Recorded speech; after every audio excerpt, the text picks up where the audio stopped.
नमस्कार दोस्तों, स्वागत है आपका स्टडी टाइम चैनल में। Let's gain knowledge and update ourselves. तो दोस्तों, आज के इस वीडियो में हम संगम युग की बात करेंगे। सबसे पहला जो हमारा सवाल यहाँ बनता है वो ये है, व्हाट वाज द संगम साहित्य। देखिए, सबसे पहले तो ये है कि इस टॉपिक से रिलेटेड बहुत से प्रश्न जो हैं एग्जाम से पूछे जाते हैं। 1 1 मार्क का, 2 2 मार्क का ऐसे सवाल आ जाते हैं।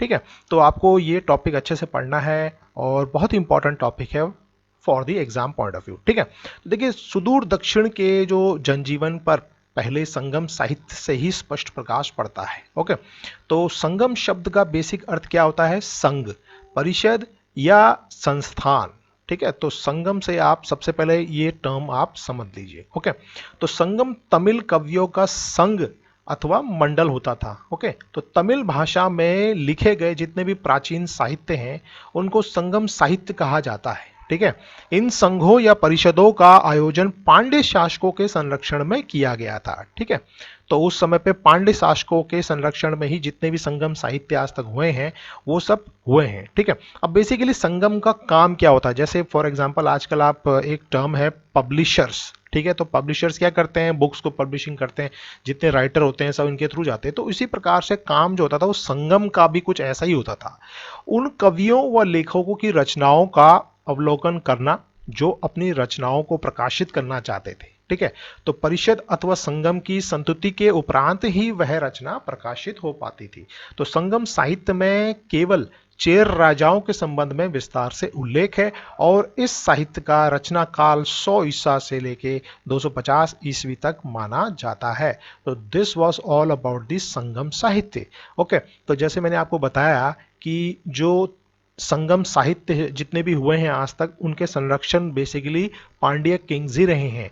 तो इनके अंतर्गत 3 संगम साहित्य आज तक हुए हैं। तो देखिए, इनके अध्यक्ष कौन थे और कहाँ कहाँ पे हुए थे और संरक्षक कौन थे, वो सब हमने अब कवर करना है। ठीक है, तो जो पहला संगम साहित्य हुआ था ये अगस्त्य मुनि के, अगस्त्य ऋषि के अंतर्गत हुआ था। ठीक है, इनके संरक्षक जो थे वो थे पांड्य किंग्स थे और मदुरई नाम की जगह पर यहाँ पर ये संगम साहित्य हुआ था फर्स्ट। और यहाँ पर जितने भी जो लेख हुए थे वो एक प्रकार से खत्म हो चुके हैं, डिस्ट्रॉयड हो चुके हैं।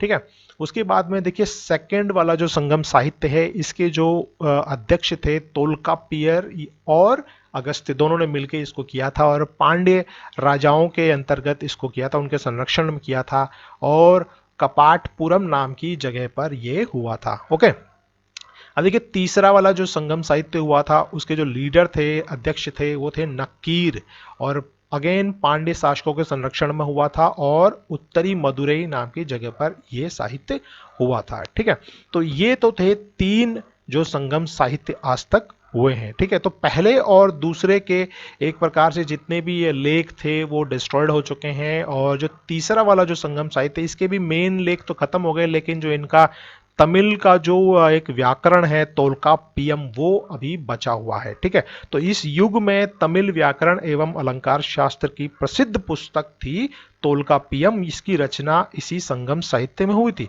तो धर्म शास्त्रों की तरह इस व्याकरण में भी 8 प्रकार के विवाहों का उल्लेख मिलता है।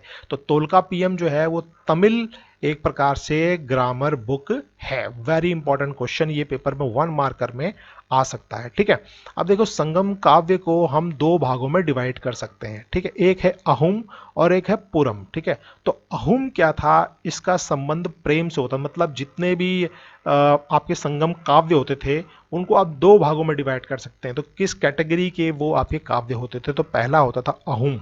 ठीक है, तो ये प्रेम से संबंधित कविताएं होती थी। उसके बाद है पुरम और ये युद्ध से संबंधित कविताएं होती थी।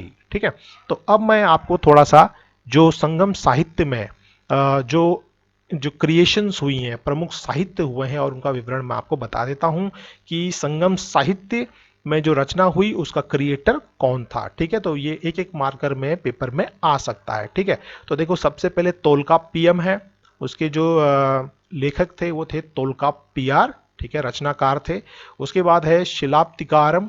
ठीक है, एलान गोदल। ठीक है, ये इनके रचनाकार थे। उसके बाद है मणि मेखलई। ठीक है, तो सेतलई सतनार इनके रचनाकार थे। उसके बाद है जीवक चिंतामणि, उसके रचनाकार थे तिरुंदकटगेवर। ठीक है। उसके बाद है कुरल और तिरुवल्लुवर, इसके रचनाकार थे, बहुत ही फेमस हैं ये तिरुवल्लुवर, साउथ में इनको पूजा जाता है, ठीक है। पुटुपट्टू, ठीक है, तो ये बेसिकली कलेक्शन ऑफ 10 सॉन्ग्स एक था, ठीक है। उसके बाद है परित्रापट्टू, तो collection about the valour of the Chera kings, तो चेर जो राजा थे उनकी जो वीरताएं थी उनके बारे में ये कलेक्शन है। और मैं आपको पहले बता देता हूं कि संगम साहित्य में चेर राजाओं के बारे में ही सबसे ज्यादा विस्तार में बताया गया है, ठीक है। उसके बाद है अट्टू टोके, तो कलेक्शन ऑफ द 8 सॉन्ग्स को अट्टू टोके कहते थे।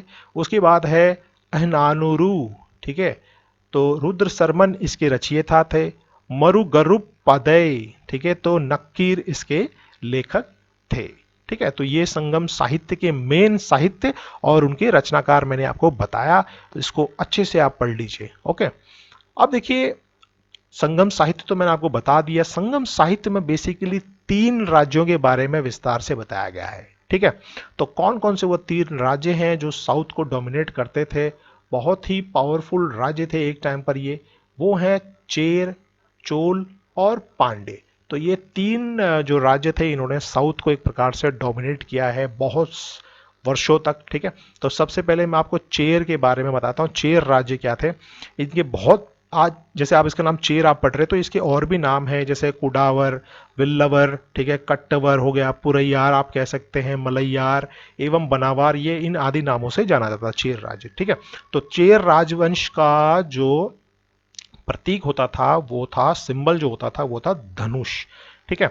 तो उदयन जेरल इस वंश का प्रथम शासक था। तो उदयन जेरल बहुत ही फेमस ये नाम है, आपने महाभारत का युद्ध के बारे में जरूर पढ़ा होगा, और उस युद्ध में आपने शायद ये कभी नहीं पढ़ा कि इतने सारे वीरों को भोजन कौन कराता था, तो उसकी जिम्मेदारी भगवान श्री कृष्ण ने उदयन जेरल को दी थी, और इन्होंने उनके अनुसार महाभारत के युद्ध में भाग लेने वाले वीरों को भोजन करवाया था। तो वेरी फेमस उदयन जेरल। तो चेर एक प्रकार से ऐसा राज्य था जिसने महाभारत के युद्ध में पार्टिसिपेट किया है। उसके बाद है नेदुन जेरल अदान, ठीक है, तो इसने मरेंदे को अपनी कैपिटल बनाया था, और इसने इमयवरम्बन की उपाधि भी धारण की थी, जिसका अर्थ होता है हिमालय तक सीमा वाला। तो ये आप कह सकते हैं कि जो साउथ इंडियंस जो थे उस समय पे, उनकी राजधानी जो थी वो हिमालय तक भी थी। वो इतने वीर थे कि वो साउथ से उत्तर को भी जीत सकते थे, ठीक है। उसके बाद इनका बड़ा फेमस जो राजा आता है शेनगट्टुवन,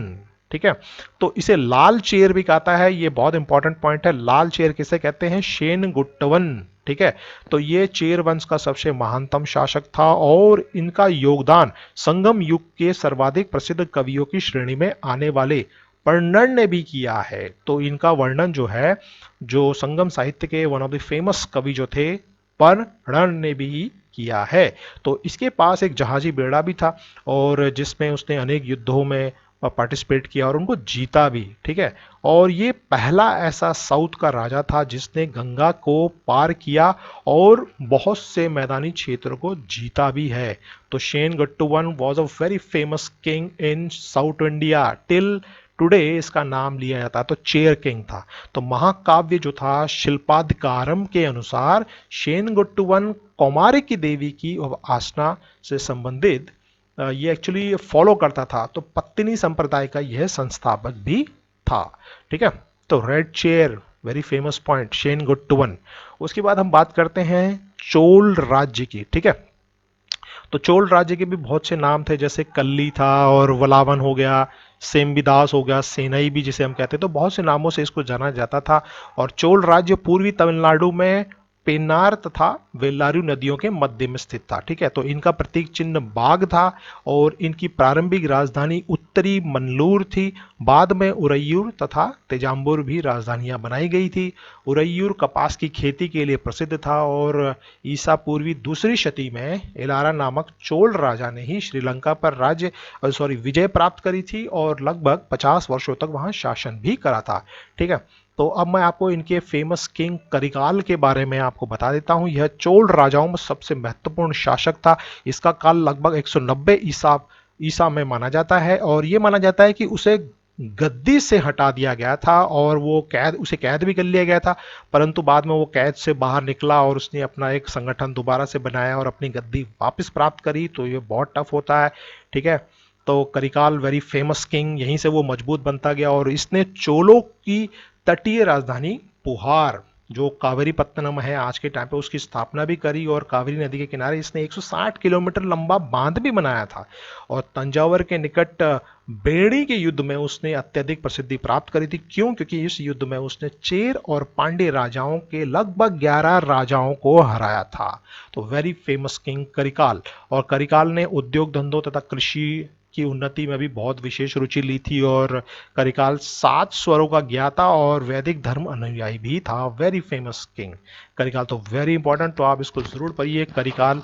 और उसके बाद हम बात करते हैं पांड्य राजाओं के बारे में, ठीक है। तो पांड्यों का सर्वप्रथम उल्लेख किसने किया था? मेगास्थनीज ने किया था, ठीक है। तो मेगास्थनीज ने बताया था कि भाई साउथ में एक ऐसा राज्य है और ये बेसिकली राज्य मोतियों के लिए प्रसिद्ध था और पांड्य राज्य प्रायद्वीप के सुदूर दक्षिण और दक्षिणी पूर्वी भाग में था, ठीक है। तो मदुरै इसकी राजधानी थी और इनका प्रतीक चिन्ह मछली था, ठीक है। तो आप इस मैप में देख रहे हैं, ये पूरा आपके सामने है, चेर चोल और पांड्य कहाँ कहाँ पे थे, ठीक है। तो मछली इनका एक प्रकार से सिंबल था, किनका? पांड्य राजाओं का, ठीक है। अब मैं इनके कुछ राजाओं के बारे में आपको बता देता हूं, जैसे पलशाई मुदुकुडुम्बी, और ये पांड्य वंश का सबसे पहला ऐतिहासिक राजा था और वह विजेता। इसकी सबसे खास बात ये थी कि वो जितने भी राजाओं को जीतता था उनके प्रति कठोर नीति अपनाता था, ठीक है। और उसने अनेक यज्ञशालाएं भी बनवाई थी। उसके बाद देखिए अगला जो है नेदू जेलियन, ठीक है। तो नेदू जेलियन एक प्रकार से विजेता के साथ साथ और अच्छा कवि भी था और कवियों का संरक्षक भी था और इसके दरबार में बहुत से बड़े बड़े कवि भी हुआ करते थे, ठीक है। और उसके बाद देखिए ट्रेड की बात करें तो साउथ में होने के कारण से इनको समुद्र का व्यापार बड़ा आसानी से मिलता था और इनका व्यापार जो था वो रोम तक पहुंच चुका था, ठीक है। और मदुरई जो है बहुत ही फेमस है आज के टाइम पे भी, ठीक है। तो पांड्यों की प्रथम राजधानी कोरकाई थी और जिसे बाद में उन्होंने मदुरई ट्रांसफर कर दिया। तो फ्रेंड्स ये एक्चुअली एक प्रकार से मैं ब्रीफ में आपको उनका 3 राज्यों के बारे में बता रहा हूँ। अगर आपको इनके बारे में डिटेल में जानकारी लेनी है तो प्लीज़ कमेंट बॉक्स में अगर आप ऐसा कहेंगे तो मैं आपको डेफिनेटली इनके बारे में डिटेल में एक्सप्लेन करूंगा, ठीक है। तो अब मैं थोड़ा सा आगे बढ़ता हूँ और इन जो राज्य जो थे चेर चोल पांड्य पल्लव हो गए, इनकी जो इन्होंने फेमस जो इनकी जगह थी इनके बारे में आपको मैं बता देता हूँ, जो इनकी मेन सिटीज थी संगम साहित्य या संगम काल में, ठीक है। अब देखो सबसे पहला जो मेन सिटी है वह पुहार है, ठीक है। और ये बेसिकली है चोल किंग्स की, ये इनका पोर्ट कैपिटल भी हुआ करता था पुहार। उसके बाद है उरैयूर, ठीक है। उरैयूर एक प्रकार से द्वीपीय एक कैपिटल हुआ करता था चोलों का और ये फेमस होता था कॉटन टेक्सटाइल्स के लिए उस समय पे। उसके बाद है कोरकाई, ठीक है। कोरकाई जो है ये तटीय राजधानी हुआ करती थी पांड्यों की। उसके बाद है मदुरई, ये पांड्यों की एक कैपिटल हुआ करती थी। उसके बाद है वांजी और उरैयूर, ये चेरों की कैपिटल हुआ करती थी। उसके बाद है कांची, ठीक है। तो कांची जो है वो कैपिटल ऑफ पल्लव हुआ करते थे। उसके बाद है मुजिरिस, ठीक है। तो ये this is the port city of the chairs, ठीक है। तो फ्रेंड्स ये था संगम साहित्य के बारे में आपको कुछ वर्णन मैंने बताया। और अगर आपको उन 3 राज्यों के बारे में डिटेल में जानना है तो प्लीज़ कमेंट बॉक्स पे आपके जितने ज़्यादा कमेंट आएंगे मैं उनके बारे में एक अलग से वीडियो डिटेल में एक्सप्लेन करूंगा। तो तब तक के लिए do subscribe my channel for more videos, keep updating yourself. आपका दिन शुभ हो, धन्यवाद।